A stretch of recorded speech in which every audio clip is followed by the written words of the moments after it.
美国职篮 NBA 季后赛首轮第二战，费城76人在恩比德双10和西蒙斯大三元合攻下，中场以145比123痛宰布鲁克林篮网，扳回一城，取得1胜1败。东区排名第3的费城76人今天首节以34比28领先东区排名第6的布鲁克林篮网，上半场结束以65比64仅领先1分。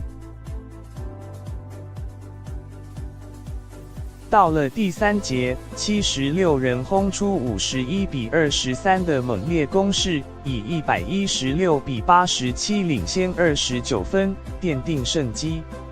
76人球星恩比德 Joel Embiid 缴出23分、10篮板双10成绩，队友西蒙斯 Ben Simmons 攻下18分、10篮板、12助攻大三元。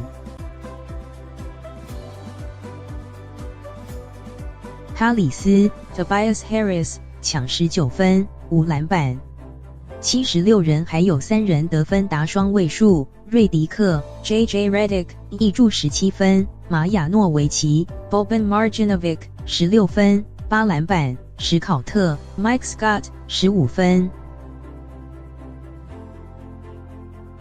篮网方面，最高分是丁威迪 Spencer Dinwiddie 19分，罗素 D'Angelo Russell 16分，霍利斯、杰弗森 Rondae Hollis、Jefferson 15分，勒维尔 Caris LeVert 和奈皮尔 Shabazz Napier 各13分。